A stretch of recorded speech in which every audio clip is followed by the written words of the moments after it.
That music even sounds outer spacey, doesn't it? You hear that? That whistling sound?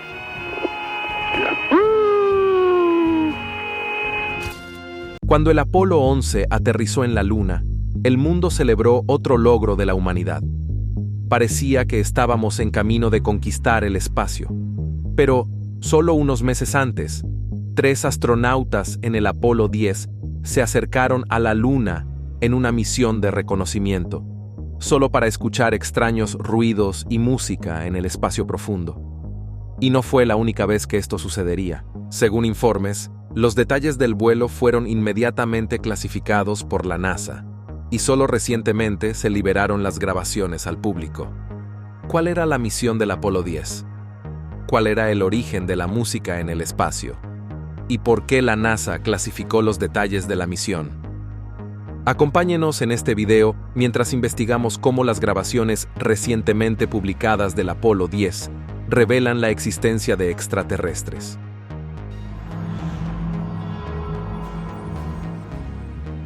La misión Apolo 10 fue la 4ª misión tripulada en el programa Apolo de la NASA. Lanzada el 18 de mayo de 1969, fue diseñada como un ensayo general para el aterrizaje lunar del Apolo 11.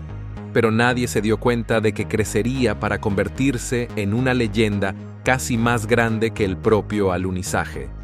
La NASA quería una prueba en seco de los procedimientos y sistemas necesarios para un aterrizaje lunar, sin aterrizar realmente en la Luna. La agencia envió a una tripulación de 3 astronautas, Thomas Stafford, John Young y Eugene Cernan, para llevar a cabo esta tarea. Los objetivos principales de la misión eran probar el rendimiento del módulo lunar en órbita lunar, practicar procedimientos de descenso y ascenso y refinar técnicas de navegación. 4 días después del lanzamiento, el módulo lunar descendió a unos 50.000 pies de la superficie lunar, proporcionando datos valiosos sobre los desafíos de la navegación y el aterrizaje en la Luna. Sin embargo, el descenso fue cortado intencionalmente y el módulo estaba subalimentado para evitar un aterrizaje accidental. Después de completar sus tareas, el módulo lunar se acopló con el módulo de comando y la tripulación regresó a la Tierra. El éxito de la misión Apolo 10 fue muy importante en el esquema general, ya que ayudó a ganar confianza y validar los procedimientos para la subsiguiente misión Apolo 11, que aterrizó con éxito a los astronautas Neil Armstrong y Buzz Aldrin en la Luna solo 2 meses después. Entonces, ¿qué leyenda surgió de la misión Apolo 10? Según los informes oficiales de la NASA, los astronautas del Apolo 10 escucharon música y sonidos provenientes del espacio mientras orbitaban la Luna. Los informes y las grabaciones de audio de las conversaciones de los astronautas se volvieron virales en Facebook y Twitter, como se llamaban entonces, con personas afirmando que la NASA estaba tratando muy duro de mantenerlo alejado del público. La NASA confirmó los informes, y una grabación de audio del evento está disponible en línea. Las ramificaciones de la confirmación y la grabación han causado ansiedad en muchas personas. Cuando los astronautas escucharon por primera vez los extraños ruidos por sus radios, quedaron más allá de sorprendidos. Estaban pasando por el lado lejano de la Luna y estaban más allá del alcance de cualquier señal terrestre. Sin embargo, según la NASA, hay una explicación perfectamente racional que no tiene nada que ver con la presencia de extraterrestres o antiguos astronautas. Los sonidos extraños resultaron de interferencias de radio entre los sistemas de VHF a bordo del módulo lunar del Apolo 10 y el módulo de comando. Pero la tripulación del Apolo 10 no sabía eso en ese momento y claramente los tomó por sorpresa.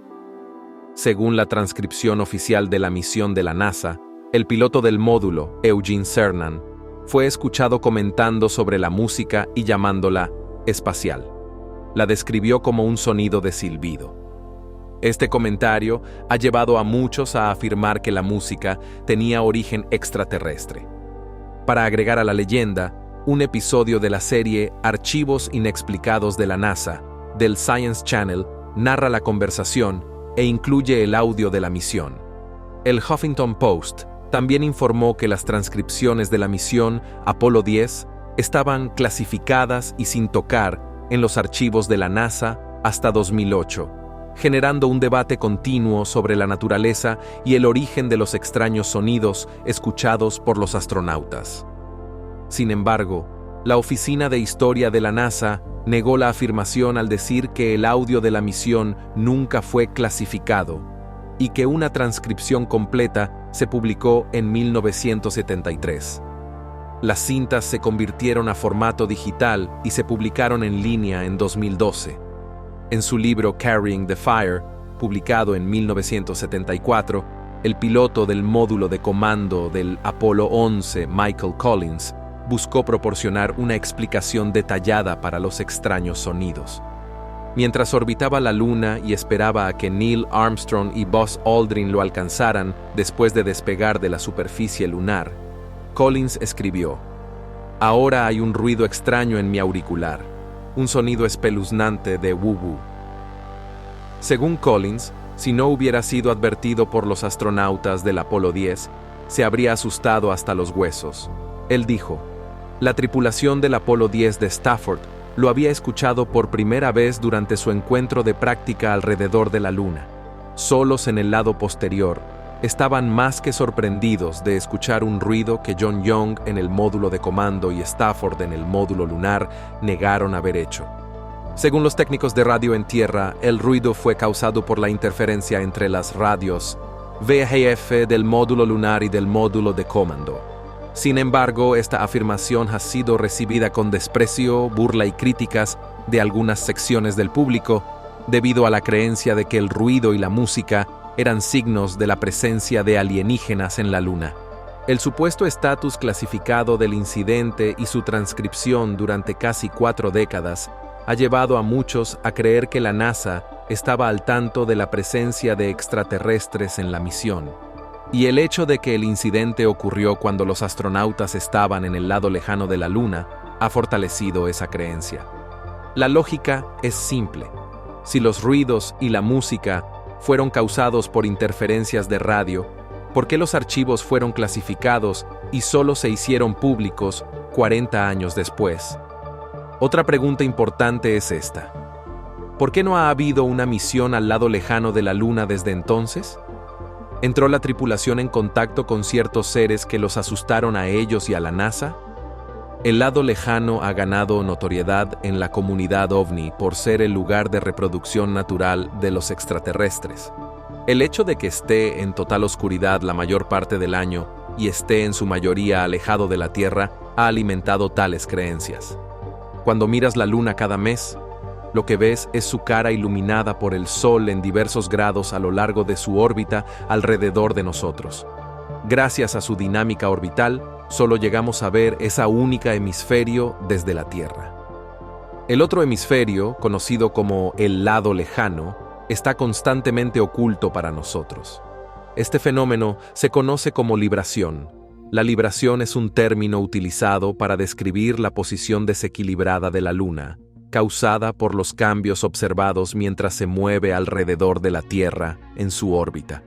Esto significa que solo podemos vislumbrar el lado lejano, pero podemos ver aproximadamente el 59% de la superficie de la Luna desde la Tierra en diferentes momentos del año.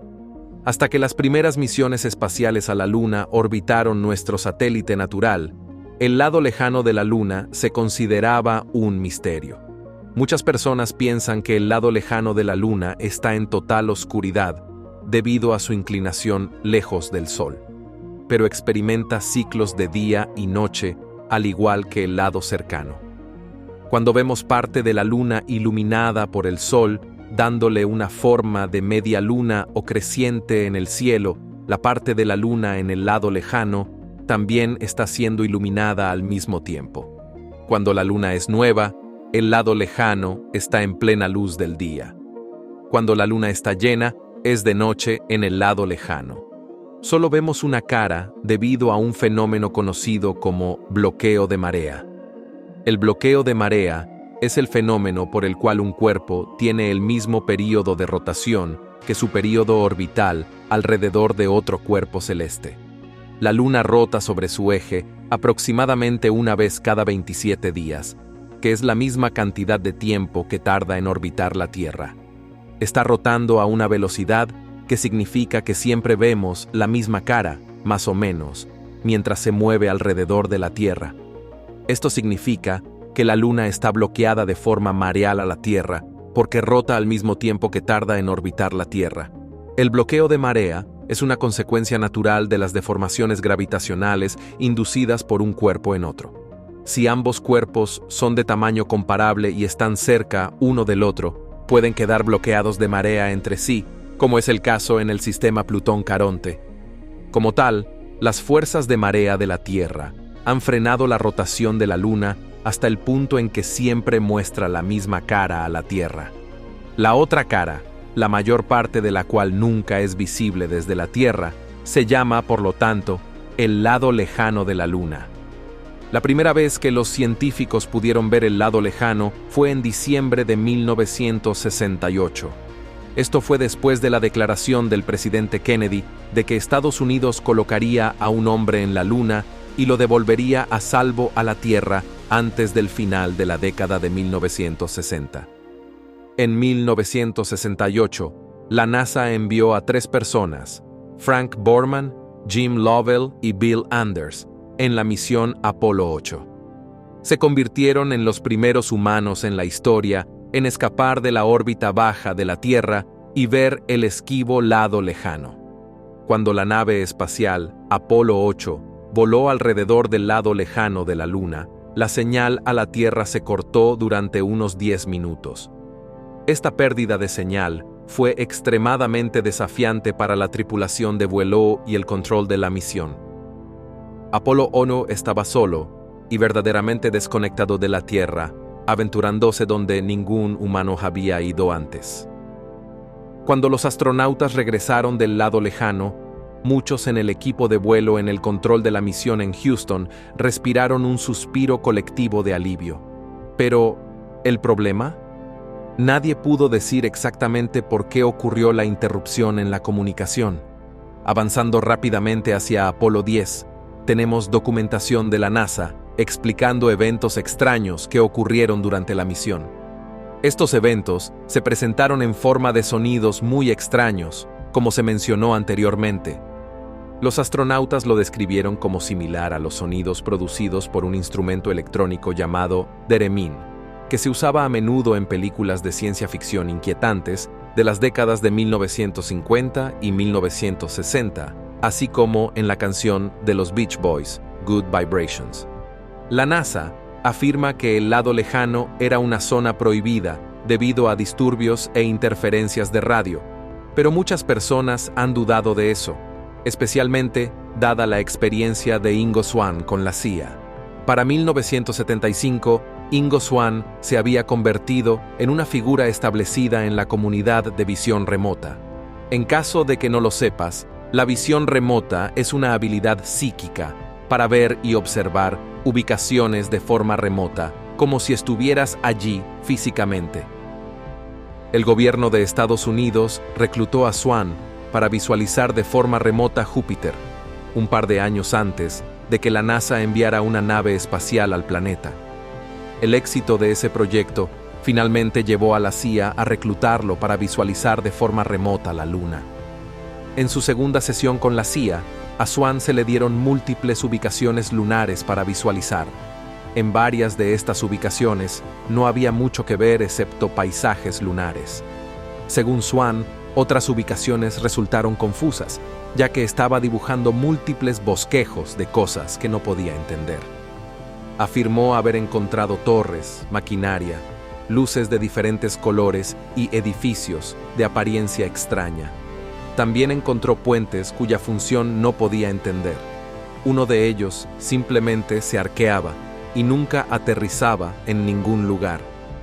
Swann también describió muchas cúpulas de varios tamaños, cosas redondas y cosas como platillos voladores pequeños con ventanas.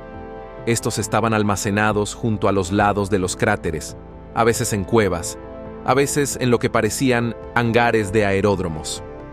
Aunque tuvo problemas para estimar tamaños, dijo que algunas de las cosas eran muy grandes.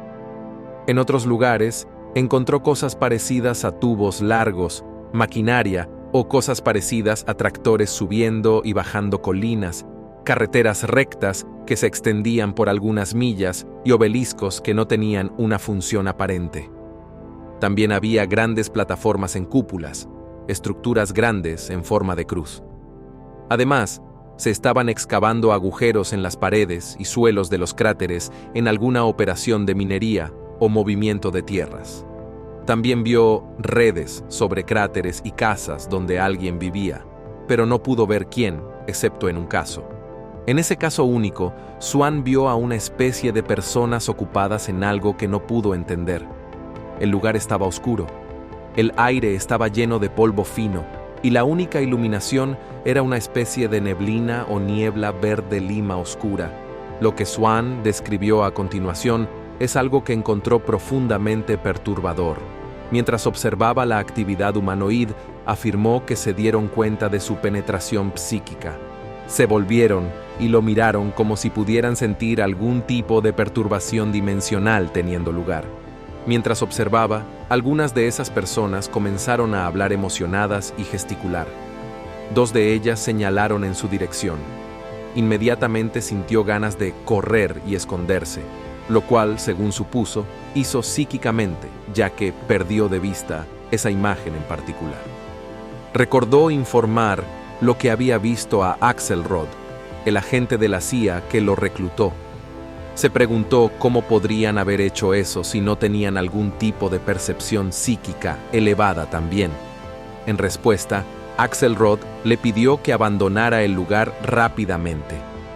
La respuesta de Axelrod fue extraña, haciendo que Swan sospechara que el agente ya sabía que las personas eran psíquicas. Swan expresó su sospecha y planteó preocupaciones sobre si los seres extraterrestres irían tras él y tratarían de matarlo por sus intrusiones psíquicas. En este punto, el agente Axelrod admitió que los humanoides que Swan observó tenían ciertas cosas y capacidades que estaban tratando de entender mejor. Pero le aseguró a Swan que no había nada que sugiriera que se convertiría en blanco de estos seres. Swan preguntó repetidamente a Axelrod que elaborara y explicara lo que se sabía sobre estos seres y la operación, pero el agente guardó silencio y fue evasivo. No confirmaría ni negaría. Dado que el encuentro de Swan fue menos de una década después de la experiencia de la tripulación del Apolo 10 en el lado lejano de la Luna, fue realmente revelador en relación con los secretos que la NASA podría haber estado guardando durante décadas hasta ahora. Entonces, fue más que sorprendente cuando la NASA nombró a un nuevo director de investigación de fenómenos anómalos no identificados, UAP, en 2023. Para el público en general y los miembros de la comunidad de ovnis, pareció que la NASA finalmente estaba admitiendo lo que sabían desde hace décadas. Dado el aumento reciente en avistamientos de objetos voladores no identificados y noticias sobre cómo el alunizaje fue falsificado, la NASA quería a alguien que supervisara los eventos y separara las mentiras de la verdad. Como resultado, crearon un nuevo cargo, director de investigación de UAP. El hombre elegido para realizar el trabajo es Mark McInerney, un ex enlace del Pentágono para la NASA, que durante la mayor parte de 25 años ha estado en el ámbito científico gubernamental. Anteriormente había ocupado varios cargos en el Goddard Space Flight Center de la NASA, el National Hurricane Center y la Administración Nacional Oceánica y Atmosférica. Será el trabajo de McInerney estudiar los avistamientos, avanzar en la ciencia si se confirma que los objetos voladores son de origen extraterrestre y proteger la seguridad nacional si son de origen militar internacional. Se espera que tenga mucho trabajo por hacer. En los últimos 20 años ha habido más de 120 avistamientos de objetos que a menudo parecen volar sin un medio de propulsión identificado y maniobran de manera rápida y a menudo deteniéndose de formas que ninguna máquina convencional puede lograr.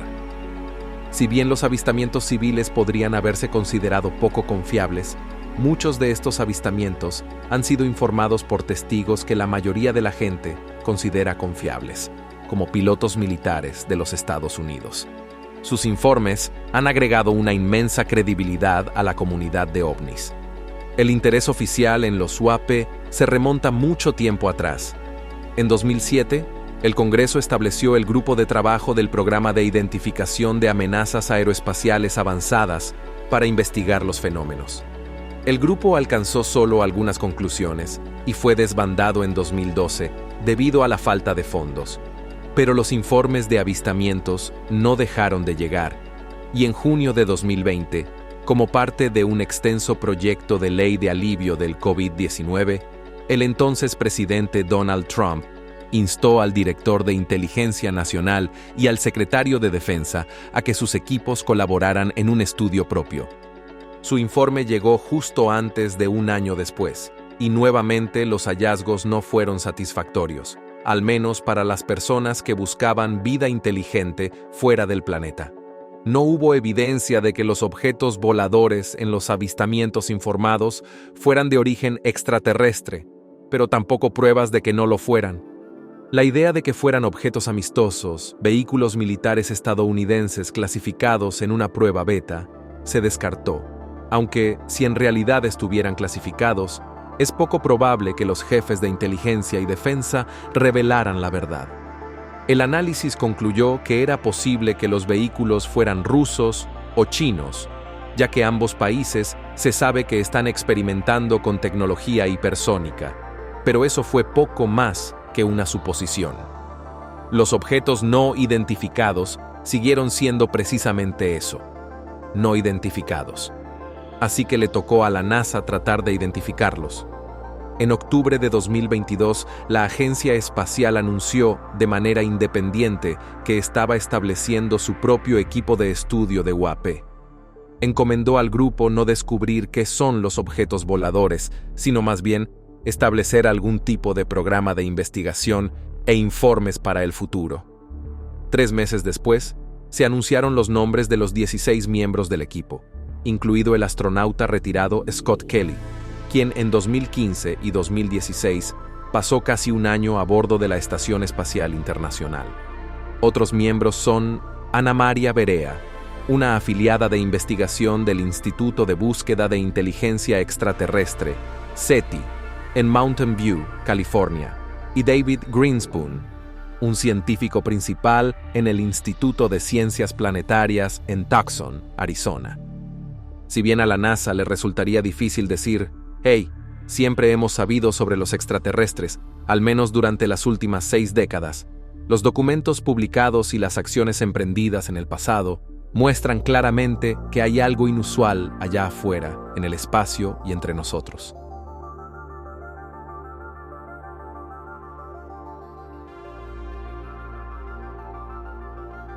Gracias por ver otro episodio de Voyager. Mientras aún estás aquí, asegúrate de hacer clic en el video en tu pantalla para ver más videos asombrosos sobre el espacio.